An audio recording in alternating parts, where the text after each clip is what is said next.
as we normally do, go back and kind of do a little recap, talk about episode 4. So, The Last of Us episode 4 increases viewership yet again, 17% this time.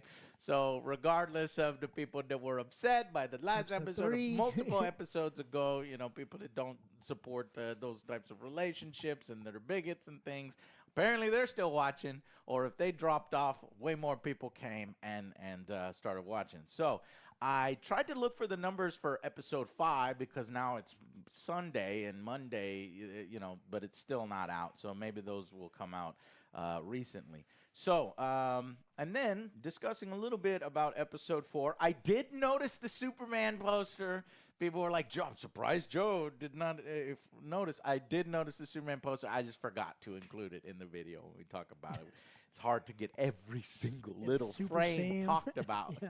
Right. And then the new Rockstar, somebody said the new Rockstars interviewed a real mycologist. Apparently these sorts of fungi are very specific with their targets. Remember when we were talking about, they seem to only target humans and there's animal life everywhere. That is definitely a trait of a lot of fungi. Specific kinds of fungi can only target specific kind of ants, the way it works in real life.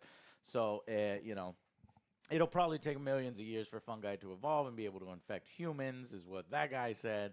And at the same time, in the show, it makes sense that other animals are not infected because they weren't targeted. But, who knows, man? Some of these things can evolve so quickly and, to try to preserve their own life that can accelerate and go into hundreds of years or something. And then we in real trouble. So, anyways, evolution. Fun little, thing there. So we'll start with episode 5. So this one is a big payoff episode. This is a big action episode. We get not only the Henry and Sam storyline from the video games, but we also get sort of the most dangerous these infected have ever seen, and they come in force and in mass. And we get a nice boss battle bloater thing coming that it looked great. It looks friggin' awesome. And this episode was badass. However, here comes my critic side. So get ready to downvote the video because everybody just wants to praise it every week. Unfortunately, I think this episode has some flaws, but because of everything else, because of the Henry and Sam stuff, because of the Joel and Ellie stuff, it's still a really good episode. I just felt there were some believability issues in the final battle, and I really am not enjoying the substitute teacher, and it just feels completely tacked on and unnecessary. This Karen, Kathleen, or whatever his name, not Karen, I'm sorry. Kathleen. Pretty much Karen, yeah, Kathleen. So, I don't know why she looks like a Marjorie to me. This Marjorie is not really doing it for me. But other than that, I really, really enjoyed this week's episode. And it makes a few changes from the video game again, where initially I was like, oh, why did they do that? In particular with Sam's character. They make Sam deaf. And he wasn't deaf in the video game. They make him a little younger. And he wasn't that young in the video game. And there was a lot of rapport between Ellie and Sam because it's even stated at the end of the episode, Henry and Sam are kind of like a mirror image of Joel and Ellie. And so they had that kind of rapport back and forth and, a touching scene where they're talking about what it must be like to be infected. Sam is bringing this up and they're talking about comic books and things like that. And I was like, how is that going to be retained if he's deaf? And they retained it pretty well. And so I think that there's another change here and that ultimately it works. So I enjoyed it. What did you guys think of this week's episode? I also found it better than the last episode. Yeah, I'm in the same boat with you. So we're going back still don't like the whole Kathleen thing and what's going on with the brother. And I guess the Henry stuff, they changed it where Sam had leukemia. He had to be a collaborator. I was like, you didn't have to add to that story. The story enough was already compelling. Why are you trying to add more to make it more it sad was, or something? Yeah. Pull on your heartstrings. It's like you didn't need to do that. The original already did it, but I think that had more to do with trying to justify Kathleen because Yeah, it's she like, was why- doing whatever why to she give up her could to brother protect and her stuff like brother, that. and then Henry was doing whatever he could to protect his brother. It's like, what does your family member matter more than my family member? Blah blah blah. Yeah, but I still enjoyed it. But like I said, that's some of the parts that I didn't like. Yeah, I agree. I think this episode for me is much better than last week's episode. This episode actually makes me like last week's episode less. And it's because I don't think that any of the Kansas City uprising, it didn't justify its existence. And so we are dealing, unfortunately, with a 9-episode series, and this is something we continue to talk about and will continue to talk about. We have a finite amount of time to tell a story. We know where the story is, and we know where the high points, like emotional high points of the story is. This is one of them. And like, so when you veer off from the course of where, what's established, you run the risk is like if you do it really well, like in my opinion, episode 3 was amazing. So it justified its existence. All of the Kansas City hunters, none of them justify their existence. I don't give a fuck. I don't care about them. And that action scene was amazing. And until you start thinking about it, and when I started to think about it, The believability is ridiculous. you have to hire someone who has an eye for action scenes because this is like the second or third time where I'm watching an action scene in this series and go, this ain't it. It's not like it's realistic because it's just it's dumb and it's not. I even wrote down they pull their best Game of Thrones season 8 impression. Yeah, and so I really like this episode. I like the Henry and Sam stuff. Honestly, last week's episode shouldn't exist. This episode could have just immediately taken its spot, been 5 minutes longer, and accomplished the same thing. Yeah. But I'm like, this episode I liked on its own, but now I'm getting more and more worried about the season as a whole because we had a lot of stuff to cover and we got 4 episodes to do it. Yes, that's true. And I hear one of the episodes is supposed to cover the Left Behind DLC, but I think at this point it's not an entire episode. It's probably going to be half an episode, or at least it better be because we got a lot to get to. Yeah. All right, so I think we're all mostly in agreement, and I'm wondering about whether you guys are in agreement that the episode was great, battle was badass. There's just 2 problems for us. It's the Kathleen storyline and what they injected there in order to justify it. Didn't work quite as well as some of these other excellent changes. And then the believability in the action sequences and stuff. So we will, let's go ahead and give it a final verdict. And then we'll go ahead and jump in and discuss bit by bit in the episode. I think this stuff is, there's some great action scenes here. Alex, do you want to change your rating from last week? Oh, I think I give it a 6. Down 1 point. Did I give it a 6 last week? Yeah. Yeah. I mean, That's I was average. Yeah, I think it was average, and it just didn't. It had the opportunity to justify its existence, but it didn't. And so, like, that storyline is done. Like, we know that storyline is done, and it provided nothing. Now that we see the full context to Kathleen and her, I don't even know that guy's name. What's this guy's name? No, it's not Tommy. It's Tommy. It's Tommy. But it's not Tommy. Yeah. Perry? No. Terry? Is it Joe? I'll look it up. Yeah. Good job, though. No, it's the Villain, I don't know. I don't remember. the henchman. Yeah.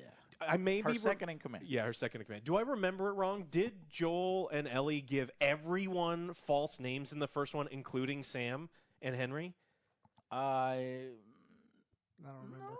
What do you mean false names? So this, when they don't say, "Hi, I'm Ellie. This is Joel," to anybody, period. Oh, and in this one they did, right. and this is something. The other thing I was worried about is Ellie does kind of let loose that we're going to Wyoming, and I'm like, I'm Ellie, and this is Joel, and Joel says his name. Yeah, and this is one of the big things that I'm worried about because it makes no sense in the second fucking game that Joel and Tommy start giving their names out to people. Your worries are perfectly if this is the justified because it does seem like if this is the first time where they're like, oh no, they never hide who they are from anybody, then I have an issue. Okay, well I'm off. Perry, Joe, you got Perry? it. Okay. Did you say Terry? Perry or Terry? I said one of those. I said both, but. You did mention the hamburger place, right? Harry was Kathleen's most loyal follower.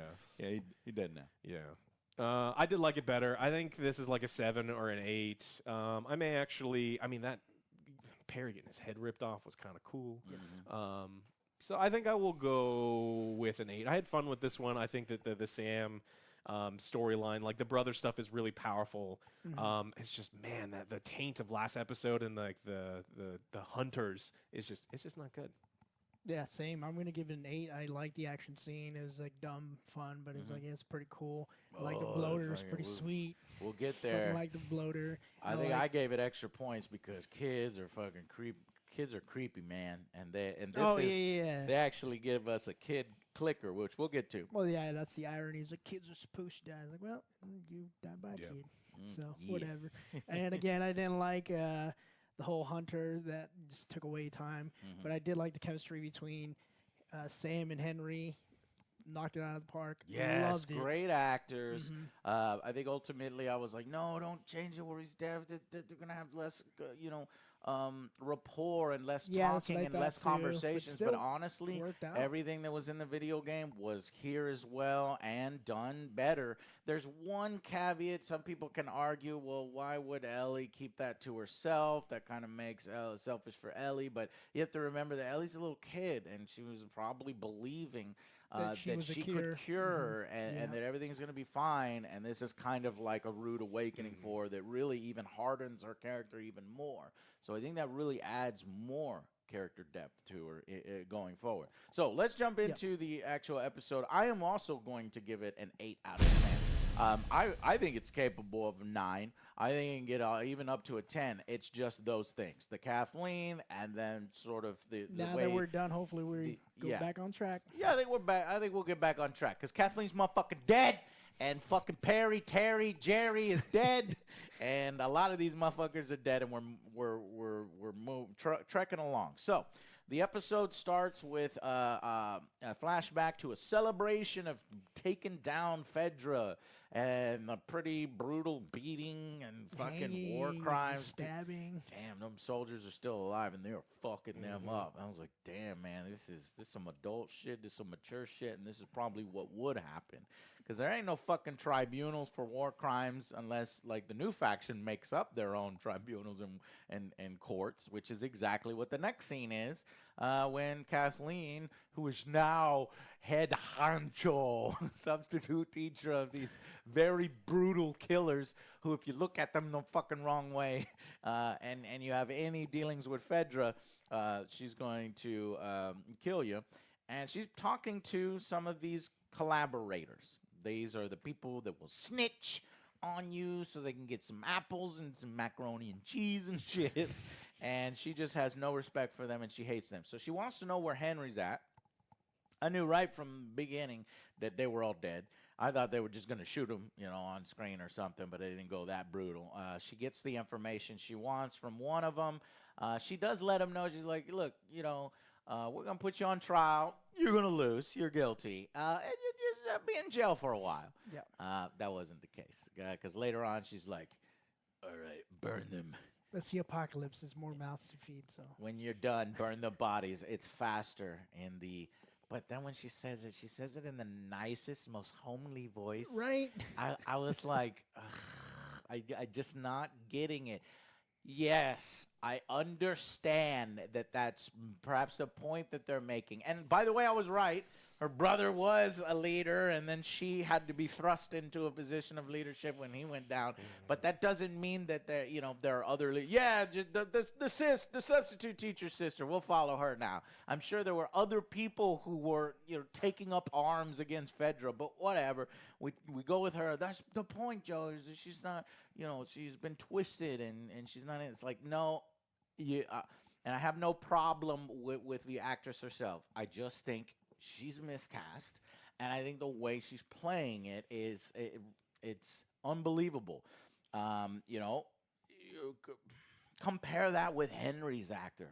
God damn, I love Henry's actor here. He does fucking amazing, and he's perfectly cast, and he plays it great. It's unfortunately the Kathleen character's not doing it for me, so she tells him to burn the fucking bodies, and that's when we notice that Sam is deaf. And I do think it adds an interesting drama and dramatic tension here. It's like, damn, it's even harder for somebody who cannot hear to hear gunshots outside. He doesn't hear when they're searching for him. When Joel and Ellie get into a firefight, Sam's like, what is happening? Yeah, when he's trying to get people's attention, he's banging. He's like, you can't do that. Stop banging. Stop. You're going to attract someone. Right. So it adds some tension, and I like it. And then there's even that more feeling of you need to protect him and you want to help. He needs help and stuff. So they eventually they show from another angle that Henry and Sam managed to sneak up on Ellie and Joel. And apparently, fucking Henry's gun was empty. It's pretty incredibly stupid for somebody who, some might have went down. You're gonna need something, but okay, fine. They never intended to kill anybody. Henry is a pacifist, and he hasn't murdered anybody, but he will if he needs to. He says, I don't know how when your gun's empty. Anyways, but then they eat Bill's food. They share food, and